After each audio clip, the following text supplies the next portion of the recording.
Alright, boys and girls, it's time for our next IRA unit. This unit is all folk tales.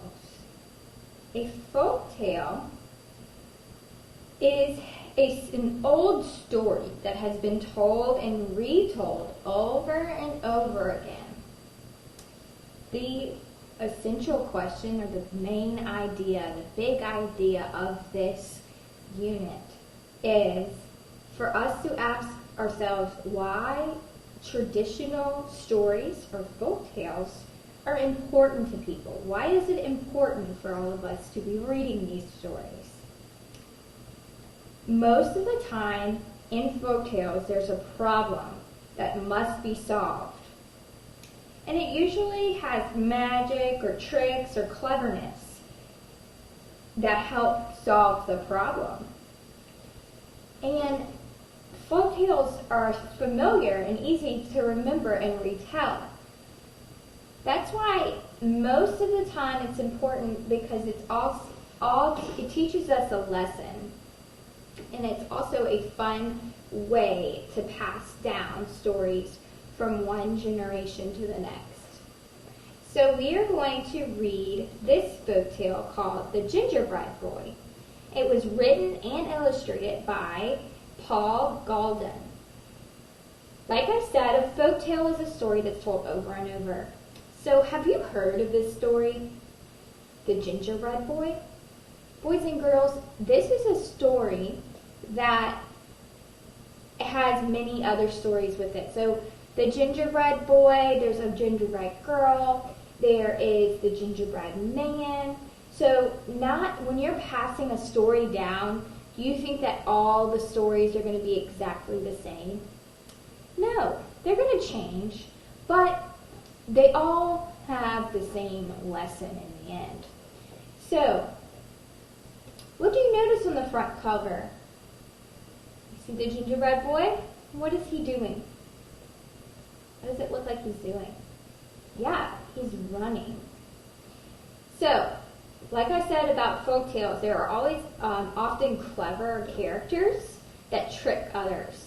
So let's read to find out who is tricky and clever. The Gingerbread Boy by Galdone.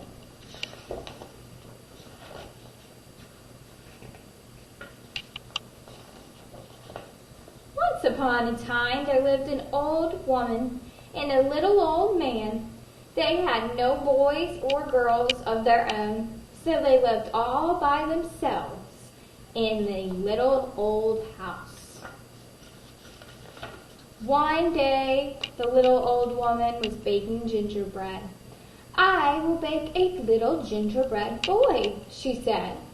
So she rolled the dough out flat and cut it in the shape of a little boy. She made him 2 good-sized feet. Then she gave him eyes and a mouth and raisins and currants and stuck on a cinnamon drop for a nose. She put a row of raisins down the front of his jacket for buttons. "There," she said, "now we'll have a little gingerbread boy of our own." What's going to happen? If you've heard this story, I think you will know.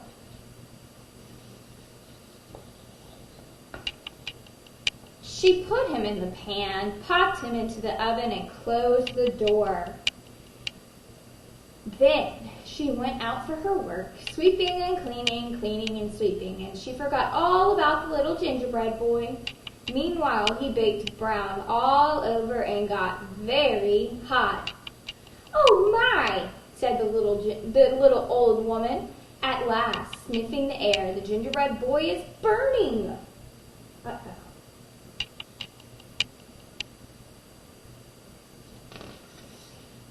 She ran to the oven and opened the door.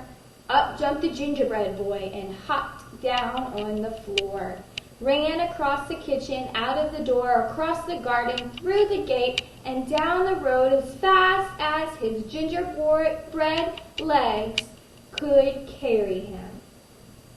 How do you think the little old woman feels right now?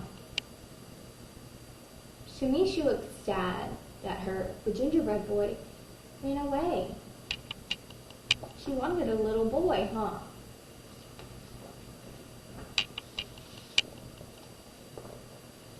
The little old woman and the little old man ran after him, shouting, "Stop, stop, little gingerbread boy!" The gingerbread boy looked back and laughed and called out, "Run, run, run! Catch me if you can! You can't catch me! I'm the gingerbread boy! I am!" And they couldn't catch him.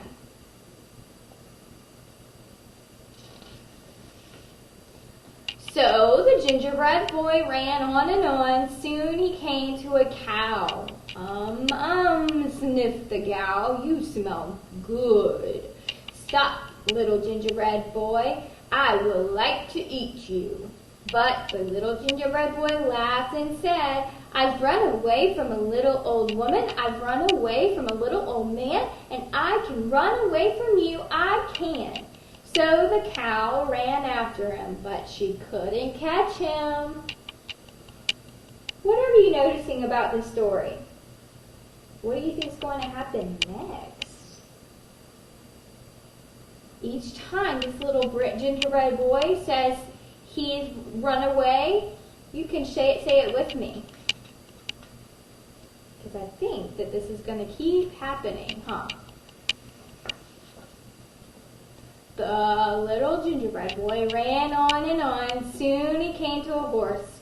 "Please stop, little gingerbread boy," said the horse. "You look very good to eat." But the little gingerbread boy called out, "I've run away from a little old woman. I've run away from a little old man. I've run away from a cow, and I can run away from you. I can." So the horse ran after him, but he couldn't catch him.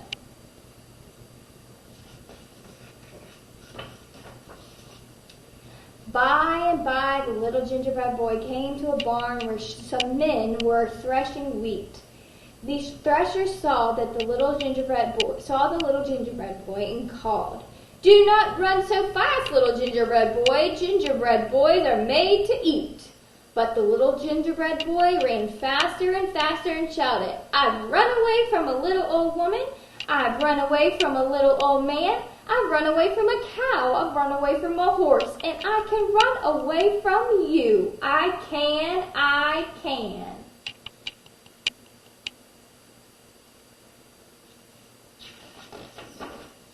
So the threshers ran after him, but they couldn't catch him.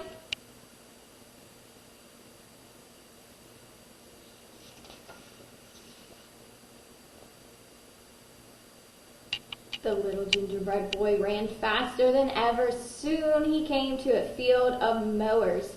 When the mowers saw how fine he looked, they called, wait a bit, little gingerbread boy. Gingerbread boys are made to eat." But the gingerbread boy laughed harder than ever and ran on like the wind. "Oh, oh, oh," he cried. "I've run away from a little old woman.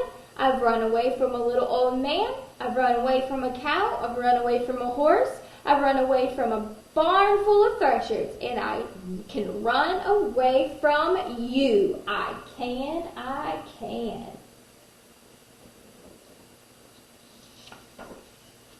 So the mowers ran after him. They couldn't catch him.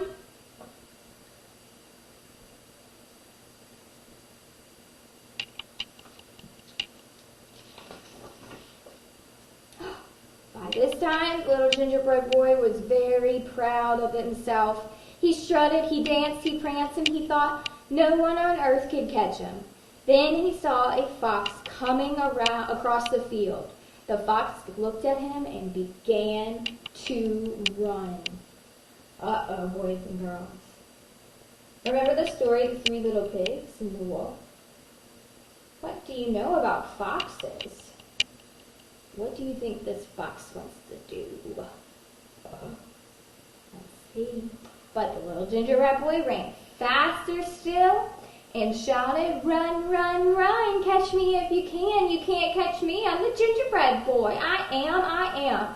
I've run away from a little old woman. I've run away from a little old man. I've run away from a cow. I've run away from a horse.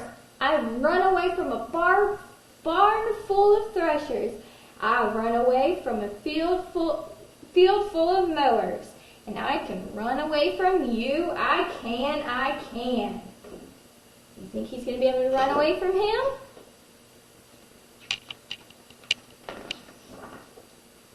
"Why," said the fox politely, "I wouldn't catch you if I could." Just then the gingerbread boy came to a wide river. He dared not to jump into the water, for he would crumble to pieces if he did. He looked behind him. The cow, the horse, all the people were still following and getting closer. He had to cross the river or they would catch him. The fox saw this and said, "Jump on my tail and I will take you across."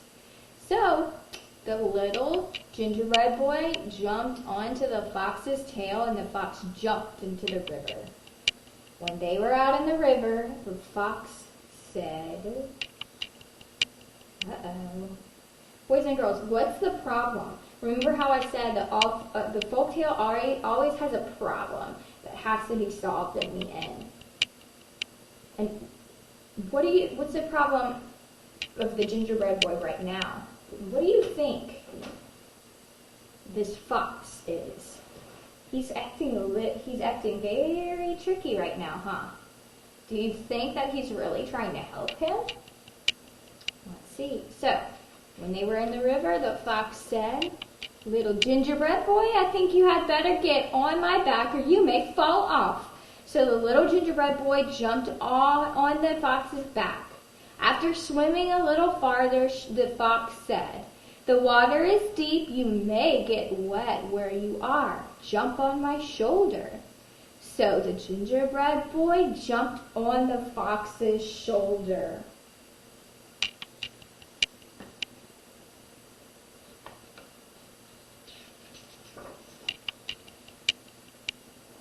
When they were near the other side of the river, the fox cried out suddenly, "The water grows deeper still. Jump on my nose. Jump on my nose."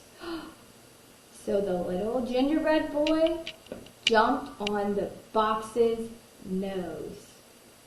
What's going to happen next? What do you think? The fox sprang ashore and threw back his head. Snip! Half the gingerbread boy was gone. Snip, snap! He was 3/4 gone. Snip, snap, snip! At last he went the way of every single gingerbread boy that ever came out of an oven.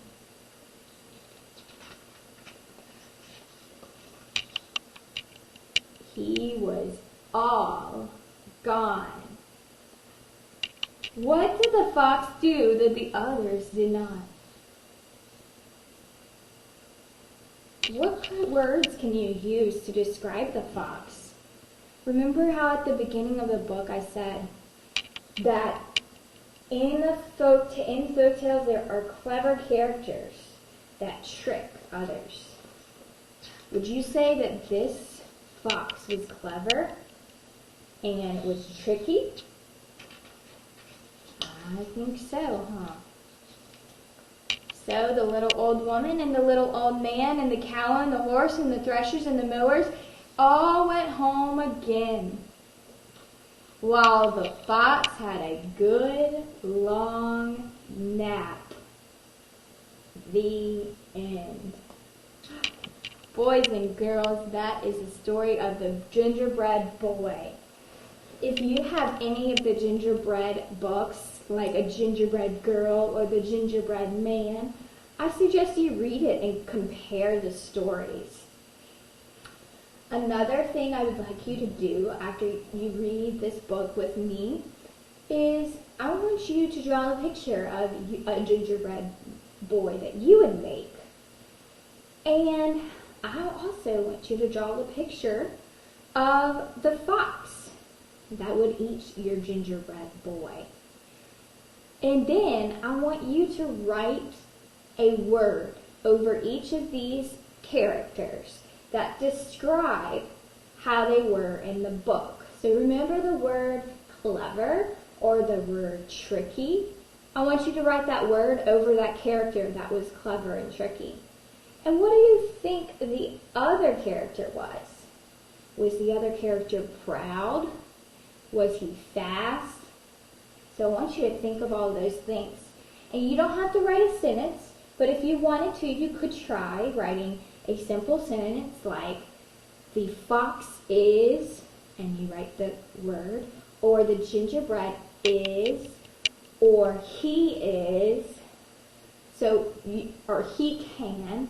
So try your best to write a sentence, if you would like, over or under the picture of the gingerbread boy that you drew and the fox that you drew. I look forward to seeing your drawings and your descriptions of the characters. I also look forward to reading the other folk tales with you in this unit.